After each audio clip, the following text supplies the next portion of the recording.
मैं सिंचन का काम कर रही हूँ, लेकिन सभाओं के दौरान मैंने देखा कि कुछ मुझसे ज़्यादा समय से विश्वासी रहे हैं और कुछ तो अगुआ भी रह चुके हैं। मेरे लिए ये एक बोझ है। एक चिंता रहती है कि मेरी संगति से मैं दूसरों की समस्याएं नहीं सुलझा सकूंगी और वे सोचेंगे कि मैं इस काम के लायक नहीं हूँ। लगातार इन ख्यालों से मैं उदास, संकोची और दुखी रहने लगी हूँ। क्या आप में से किसी ने ऐसा अनुभव किया है और तब आपने क्या किया? मैंने पहले ऐसा अनुभव किया है। 2017 में मुझे कुछ कलीसियाओं के कार्य का प्रभारी बना दिया गया। मैंने देखा कि कलीसियाओं में सभी मुझसे ज्यादा समय से विश्वासी रहे हैं। बहन गाओ और बहन सुन कई वर्षों तक अगुआ के पद पर थीं और पहले हम सभाओं में साथ भाग लेती थीं, इसलिए वे जानती थीं कि मुझसे क्या उम्मीद की जाए। दूसरी कलीसिया की अगुआ बहन युआन ने, जब मैं नई थी तो मेरा सिंचन किया था। जब कभी मुझे कोई दिक्कत होती वे हमेशा मेरी मदद करती। कार्य अनुभव और आस्था दोनों में वो मुझसे आगे थीं। लगा अगर मैं उनकी प्रभारी बनकर समस्याएं सुलझाने में मदद करूंगी तो मुझे ही शर्मिंदगी उठानी पड़ेगी, लेकिन मैं जानती थी कि ये काम परमेश्वर द्वारा किया गया मेरा उत्कर्ष है। मैं सिर्फ इज्जत और रुतबा बचाने के लिए काम से मना नहीं कर सकती। मुझे स्वीकार और समर्पण ही करना था। हाँ। इसलिए मैंने कलीसियाओं से खुद को अवगत कराने के लिए एक सभा करने के लिए अगुवाओं को पत्र लिखा। आमतौर पर मैं पत्र बहुत जल्दी लिखती हूँ, लेकिन बहन गाँव के समय ऐसा नहीं हुआ। मैं पंक्तियों को बदलकर दोबारा लिखती और बार बार सुधार करती रही। लगता कि ठीक से न लिख पाई तो वे मुझे नीची नज़र से देखेंगी। सभा के समय तो मैं और बेचैन हो गई। मन में विचारों का तूफान था। हम सहकर्मियों के रूप में सभाएं किया करती थीं। अगर मैंने ढंग से सभा न ली या समस्याएं नहीं सुलझाईं तो वे क्या सोचेंगी? कहेंगी, ऐसे आध्यात्मिक कद के साथ बैठकें करने वाली आप कौन हैं? नहीं, मुझे बढ़िया संगति करके उन्हें दिखाना होगा कि मैं ये काम करने के काबिल हूं। संतुलन बनाए हुए मैं उनके काम समझने लगी। उनकी समस्याओं पर नोट्स बना के उन्हें सुलझाने के लिए परमेश्वर के वचन ढूंढे। घबराहट के कारण थोड़ी देर संगति के बाद मेरे पास बोलने को कुछ नहीं बचा। तभी मैंने देखा बहन गांव का चेहरा गंभीर हो गया था। मैंने सोचा, क्या ऐसा इसलिए है कि मैं समस्याएं नहीं सुलझा पाई हूं? इज्जत बचाने को मैंने संगति जारी रखी। बोलते समय मैं उनके चेहरे देख रही थी कि कहीं उनका धीरज जवाब तो नहीं दे रहा। उनके हाव भाव में बदलाव से मेरा दिल जोरों से धड़कता। सच। सभा के आखिर में सब चुप हो गए। अकेली मैं ही बोल रही थी। सभा कछुए की गति से घिसट रही थी।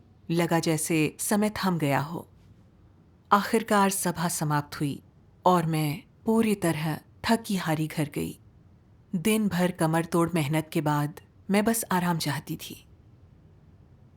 फिर याद आया कि कल बहन युआन और दूसरी बहनों के साथ एक सभा है। अगर उनकी ऐसी कोई समस्या हो जिसे मैं सुलझा न सकी तो वे क्या सोचेंगी? नहीं, मुझे पहले से तैयारी करनी होगी। मैं उनके काम की रिपोर्ट पढ़ने लगी, लेकिन जाने कब मेरी आंख लग गई।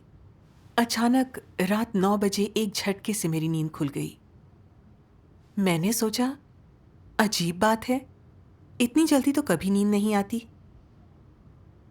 इसलिए मैंने परमेश्वर से प्रार्थना की, परमेश्वर, इस काम में मुझे तनाव हो रहा है।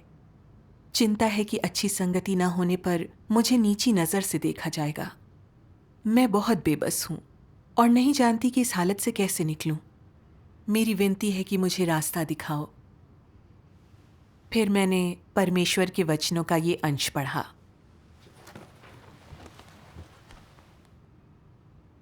भ्रष्ट मनुष्य एक समस्या से ग्रस्त होते हैं। जब उनकी कोई हैसियत नहीं होती, साधारण भाई बहन होते हैं, तो वे किसी के साथ संपर्क के समय शेखी नहीं बघाड़ते। न ही वे कोई निश्चित शैली या लहजा अपनाते हैं। वे साधारण होते हैं।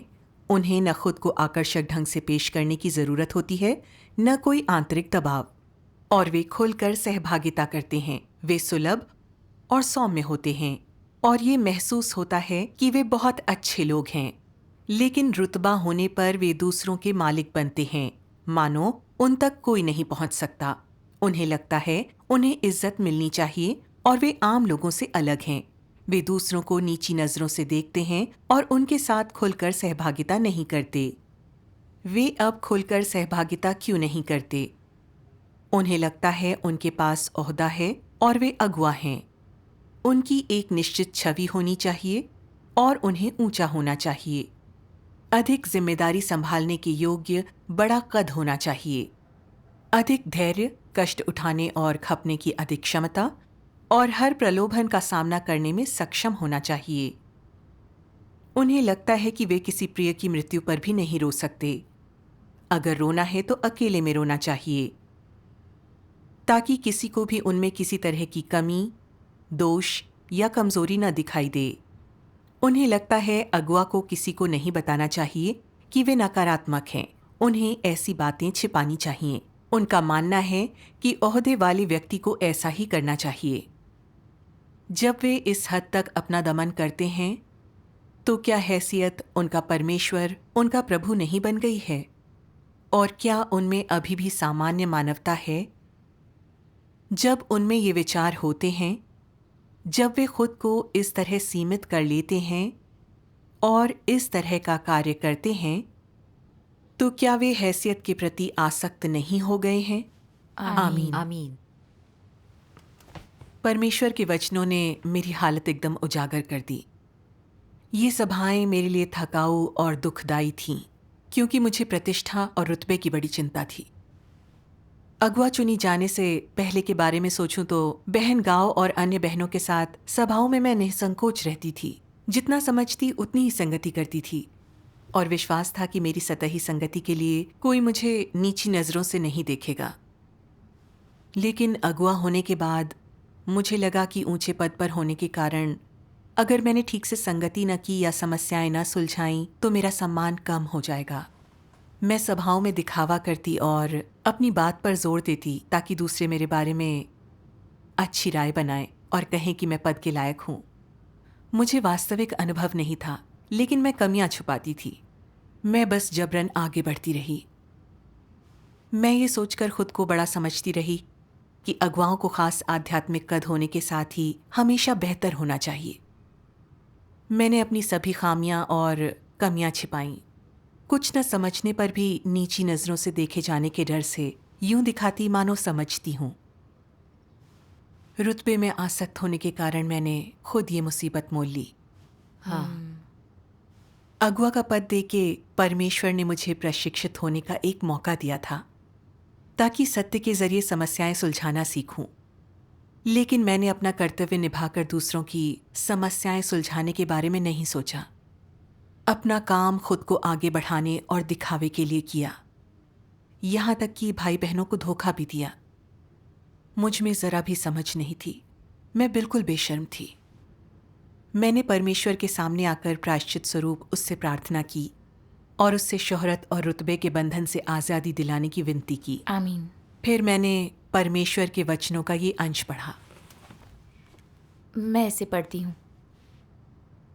कुछ लोग हमेशा सोचते हैं कि जब लोगों के पास हैसियत हो तो उन्हें अधिकारियों की तरह पेश आना चाहिए, तभी दूसरे लोग उन्हें गंभीरता से लेंगे और तभी उनका सम्मान करेंगे जब वे खास तरीके से बोलेंगे।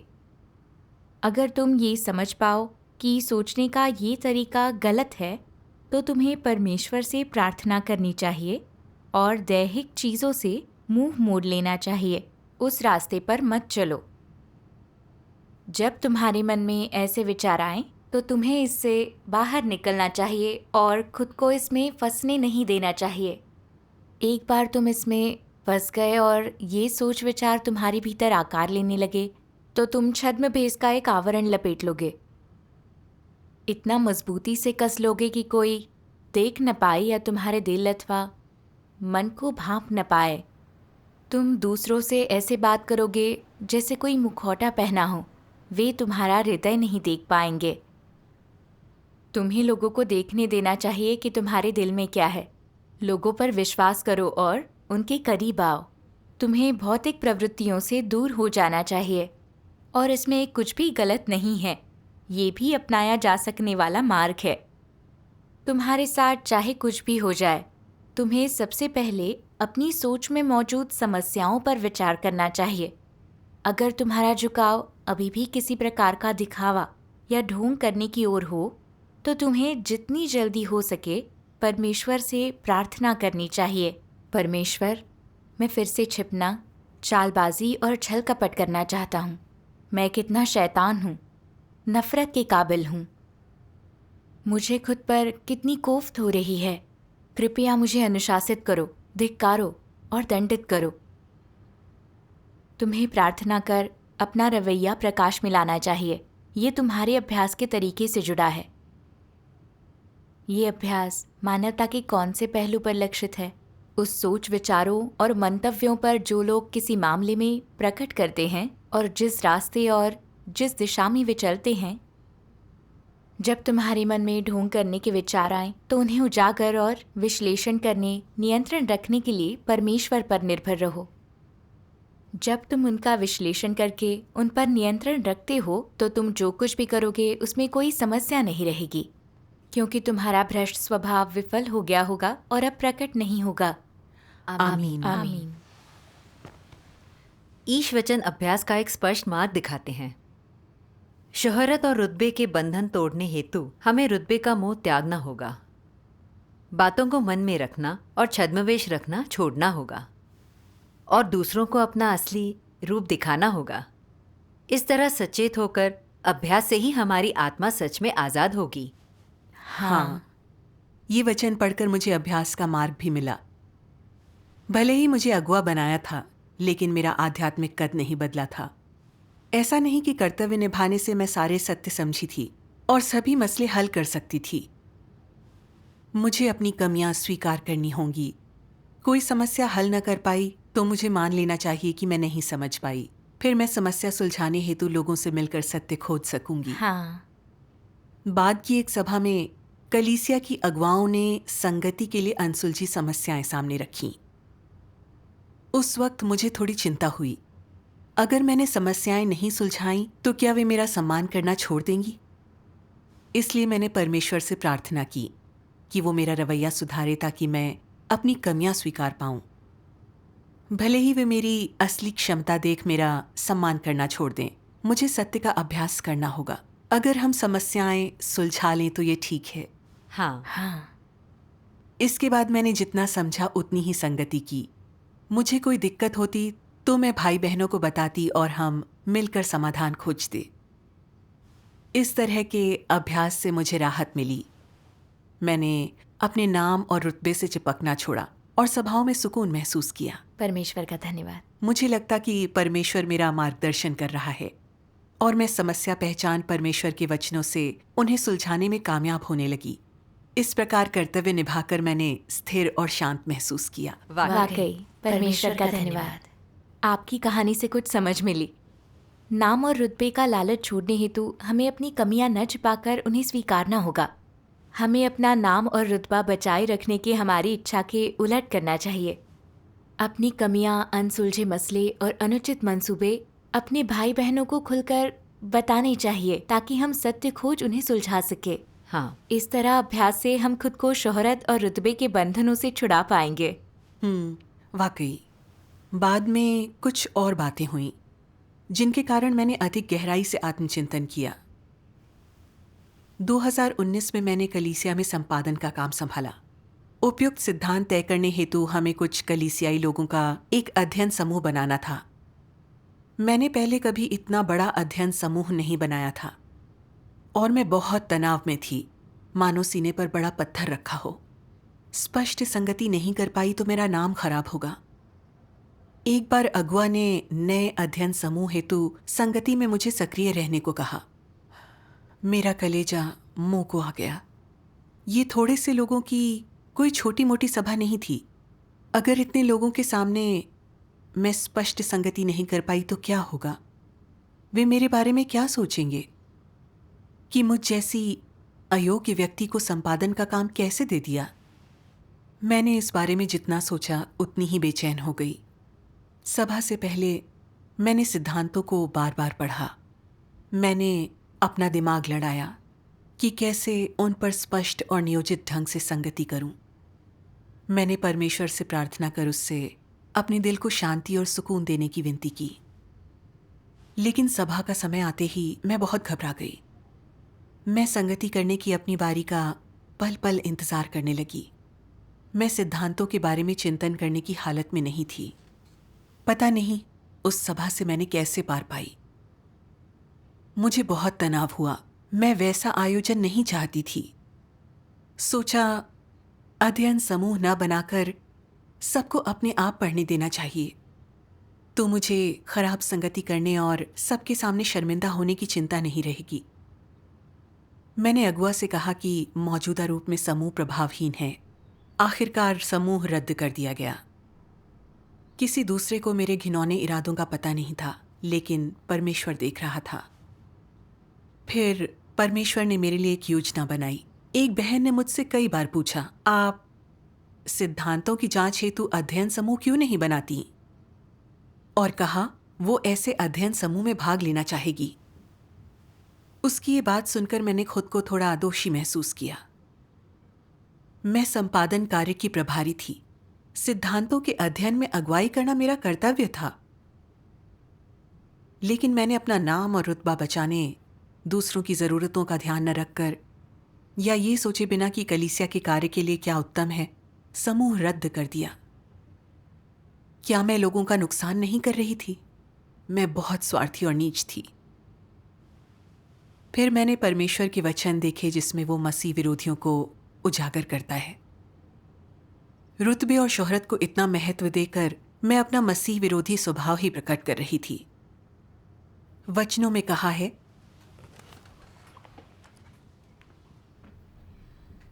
मसीह विरोधियों को हैसियत और प्रतिष्ठा का चाव दूसरों से ज्यादा होता है और ये उनके स्वभाव और सार के भीतर होती है। ये कोई अस्थायी रुचि या परिवेश का क्षणिक प्रभाव नहीं होता। ये उनके जीवन और हड्डियों में समाया है और इसलिए ये उनका सार है।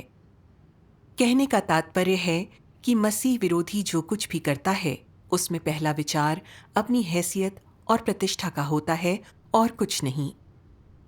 मसीह विरोधी के लिए हैसियत और प्रतिष्ठा उनका जीवन और उनके जीवन भर का लक्ष्य होती हैं। वे जो कुछ भी करते हैं उसमें पहला विचार यही होता है, मेरी हैसियत और प्रतिष्ठा का क्या होगा? क्या ऐसा करने से मुझे प्रतिष्ठा मिलेगी? क्या इससे लोगों के मन में मेरी हैसियत बढ़ेगी? यही वो पहली चीज है जिसके बारे में वे सोचते हैं, जो इस बात का पर्याप्त प्रमाण है कि उनमें मसीह विरोधियों का स्वभाव और सार है। अन्यथा वे इस प्रकार प्रयास नहीं करते। आमीन। परमेश्वर के वचनों से खुद को माप कर समझा कि शोहरत और रुतबे को लेकर मेरी हाल की सनक मसीह विरोधी स्वभाव का प्रदर्शन थी। अध्ययन समूह बनाते समय मुझे चिंता थी कि अच्छे ढंग से संगति नहीं की तो दूसरे मुझे नीची नजर से देखेंगे। अपने को अच्छी तरह से अभिव्यक्त करने की चिंता से मैंने सभा से पहले सिद्धांतों को बार बार पढ़ा, लेकिन वो सारी कड़ी मेहनत सत्य और सिद्धांतों को समझने या व्यावहारिक बातें समझाने के लिए नहीं, बल्कि दूसरों की सराहना पाने, अपनी छवि को एक काबिल प्रोफेशनल के रूप में पेश करने के लिए थी। मैंने शोहरत और रुतबे को बहुत ज्यादा महत्व दिया और सभाओं को केवल अपनी शोहरत बढ़ाने के एक मौके के रूप में देखा। मैं जानती थी कि ये अध्ययन का एक असरदार तरीका है, लेकिन मैं नाम खराब होने से डरती थी, इसलिए मैंने काम से जी चुराया, यहां तक कि अध्ययन समूह को रद्द करने के बहाने भी बनाए। मैं 24 घंटे यही सोचती थी कि अपना नाम खराब होने से कैसे बचाऊं और दूसरों की सराहना कैसे पाऊं। मैंने निजी फायदे को प्राथमिकता दी। परमेश्वर के आदेश का मेरे दिल में कोई स्थान न था। मैंने ये नहीं सोचा कि लोगों के लिए क्या सर्वोत्तम होगा या कौन सा तरीका उत्तम होगा। मैं कितनी स्वार्थी और नीच थी। हाँ। मैं मसीह विरोधी जैसी कोई दुष्टता करती भले ही न दिखूं, लेकिन सार रूप में मेरा स्वभाव अलग नहीं था। मैं मसीह विरोधी रास्ते पर थी। रुतबा होता तो मैं मसीह विरोधी बर्ताव करती, निजी हितों की खातिर ईश गृह कार्य में रुकावट डालती। मैं हर दुष्टता करती और परमेश्वर द्वारा हटा दी जाती। हाँ, पहले कभी एहसास नहीं हुआ कि रुतबे और शोहरत के पीछे भागने वाला मसीह विरोधी के रास्ते पर चलेगा। रुतबे और शोहरत की दौड़ इंसान को ख़त्म कर देती है। मैं भी रुतबे से चिपकी हूँ। मुझे सत्य खोजकर इस मसले को खुद ही सुलझाना चाहिए। तो फिर आपने इसमें कैसे प्रवेश किया? इन बातों के एहसास से मुझे बहुत डर लगा और पछतावा भी हुआ। मैंने परमेश्वर से प्रार्थना की, परमेश्वर, शैतान ने मुझे भ्रष्ट कर दिया है। मैं हमेशा रुतबे की चाह रखती हूँ। मैं कर्तव्य के प्रति जिम्मेदार या समर्पित नहीं हूँ। परमेश्वर, अब मैं विद्रोह छोड़ प्रायश्चित करना चाहती हूँ। मेरा मार्गदर्शन करो। आमीन। खोज करते समय मैंने परमेश्वर के वचनों का एक वीडियो पार्ट देखा। आइए साथ में देखते हैं। बढ़िया। सर्वशक्तिमान परमेश्वर कहते हैं, कोई भी समस्या पैदा होने पर, चाहे वो कैसी भी हो, तुम्हें सत्य की खोज करनी चाहिए और तुम्हें किसी भी तरीके से छद्म व्यवहार नहीं करना चाहिए या दूसरों के सामने नकली चेहरा नहीं लगाना चाहिए। तुम्हारी कमियां हों, खामियां हों, गलतियां हों, तुम्हारे भ्रष्ट स्वभाव हों, तुम्हें उनके प्रति खुला रुख अपनाना चाहिए और उनके बारे में संगति करनी चाहिए। उन्हें अपने अंदर न रखो। सत्य में प्रवेश करने के लिए खुलकर बोलना सीखना सबसे पहला कदम है और ये पहली बाधा है जिसे पार करना सबसे मुश्किल है। एक बार तुमने इसे पार कर लिया तो सत्य में प्रवेश करना आसान हो जाता है। ये कदम उठाने का मतलब है कि तुम अपना हृदय खोल रहे हो और वो सब कुछ दिखा रहे हो जो तुम्हारे पास है, अच्छा या बुरा, सकारात्मक या नकारात्मक।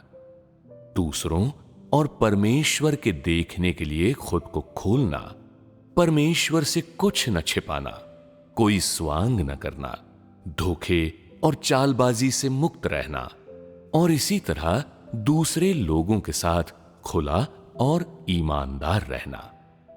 इस तरह तुम प्रकाश में रहते हो और न सिर्फ परमेश्वर तुम्हारी जांच करेगा, बल्कि अन्य लोग भी ये देख पाएंगे कि तुम सिद्धांत से और एक हद तक पारदर्शिता से काम करते हो।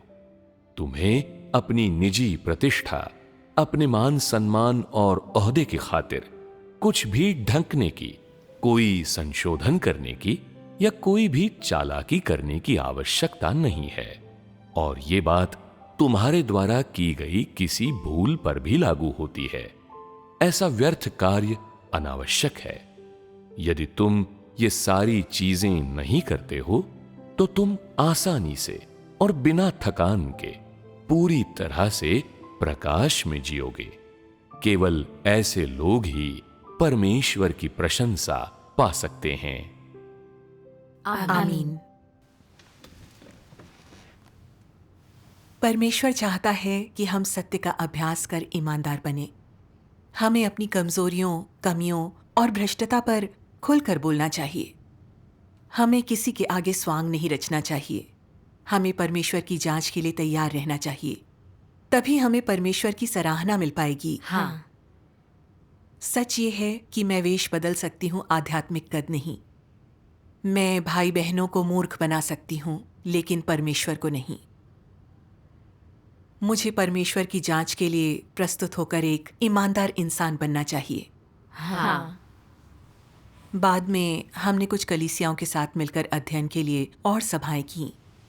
मैं चाहती थी कि ये सभाएं असरदार हों और उनसे मेरे भाई बहनों की मदद हो सके। इसलिए जब भी मैं अध्ययन सामग्री बनाती, मैं परमेश्वर से उसका मार्गदर्शन मांगती। जिन सवालों के बारे में मैं आश्वस्त न होती, उन्हें समूह के सामने प्रस्तुत करती। पिछली सभाओं में मैं अपना दिमाग खपाकर दूसरों से सम्मान पाने के तरीके खोजती थी। नतीजा ये होता कि मैं घबराकर थक जाती। अब मैं रुतबा और इज्जत बचाने की कोशिश नहीं करती। अब मैं शांत और आज़ाद हूँ। परमेश्वर का धन्यवाद। मुझे ये भी एहसास हुआ है कि सभा के असरदार होने के लिए सबके सहयोग की ज़रूरत पड़ती है, और सबसे अहम है पवित्र आत्मा द्वारा प्रबुद्ध और प्रकाशित होना। जब मैंने सभाओं को सही रवैये से लेना शुरू किया, तब जाना कि परमेश्वर प्रबुद्ध कर मार्गदर्शन कर रहा है। संगति के दौरान जब लोग अपने विचार व्यक्त करते तो लगता कि मैंने बहुत कुछ हासिल किया है। परमेश्वर का धन्यवाद। अभ्यास का ये बढ़िया तरीका है। हाँ, वाकई। इससे मुझे महसूस हुआ कि रुतबे और प्रतिष्ठा के पीछे भागना बड़ी बेवकूफ़ी है। मेरे द्वारा कर्तव्य न निभाने से परमेश्वर भी असंतुष्ट था। ईश वचन के अनुसार अभ्यास कर परमेश्वर का सृजित प्राणी बन के अपना कर्तव्य निभाकर ही मैं आनंद से चिंतामुक्त जीवन जी सकती हूँ। सही है। परमेश्वर का धन्यवाद। आपके अनुभव से मुझे बहुत कुछ हासिल हुआ है और मुझे अभ्यास के मार्ग प्राप्त हुए हैं। मन में एक भजन आया है, आइए साथ गाएं। बढ़िया। 明白真理，领的释放是快乐的人。我对神话充满信心，一点儿不疑惑。没有消极退后，也从不自暴自弃。忠心谨好本分，不受肉体辖制。虽然素质很差，但我有颗诚实心。凡事按原则办事，满足神心意。实行真理，顺服神，做诚实的人，心怀坦荡，没有诡诈，活在光明中。诚实的人快来，我愿与你交交心。爱神的人都来相会，交个好朋友。喜爱真理的人都是弟兄姊妹，快乐的人一起唱歌跳舞赞美神。 आमीन। परमेश्वर का धन्यवाद। सत्य का अभ्यास करके ही हम अपनी आत्मा की मुक्ति पा सकते हैं।